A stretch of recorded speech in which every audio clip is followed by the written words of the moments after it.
సాధించిన వర్గీకరణను అమలు కాకుండా కొంతమంది అడ్డుకుంటున్నారని మండిపడ్డారు. ఎంఆర్పీఎస్ వ్యవస్థాపకులు మందకృష్ణ మాదిగ రాజకీయ పార్టీల ప్రధాన నాయకులతో తనకు వ్యక్తిగతంగా సంబంధాలున్నాయని తెలిపారు. తన జాతి బిడ్డల కోసమే తన వ్యక్తిగత సంబంధాలు ఉపయోగపడ్డాయని స్పష్టం చేశారు.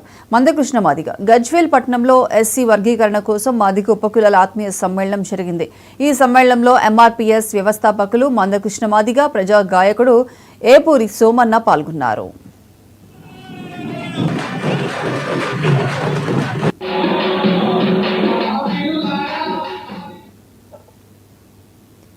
వర్గీకరణపై సుప్రీం తీర్పు వచ్చిన తర్వాత నిండు సభలో అమలు చేస్తానని సీఎం రేవంత్ స్పందించారని గుర్తు చేశారు.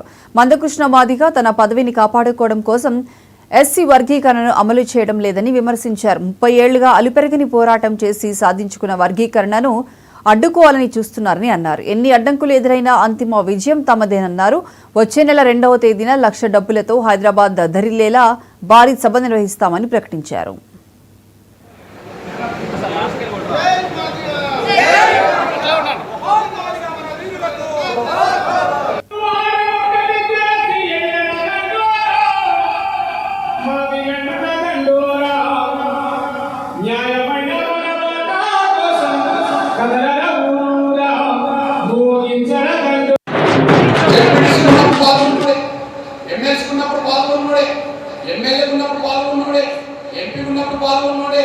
హైదరాబాద్ మీటింగ్ వచ్చినోడే, జిల్లాల మీటింగ్ వచ్చినోడే, ఢిల్లీలో మీటింగ్ వచ్చినోడే, ఢిల్లీలో ధర్నాలకు వచ్చినోడే, వర్గీకరణ జరగాలని కోరుకున్నాడే.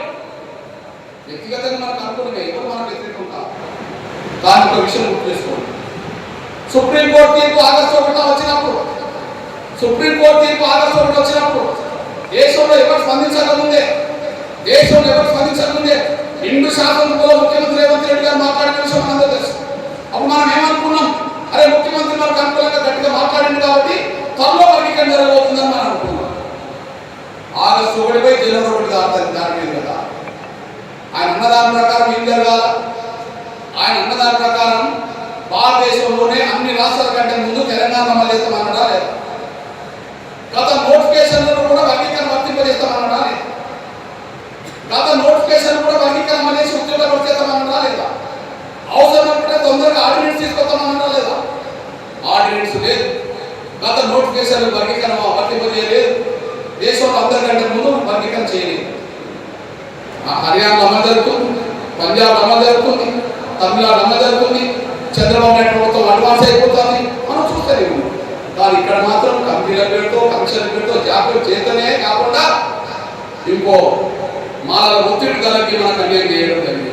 మనకు అనుకూలం ఎంఆర్పీఎస్ ఉద్యోగం మొదలుపెట్టిన కొత్తలో వచ్చిన commission report, Ramachandra commission report మనకు అనుకూలం.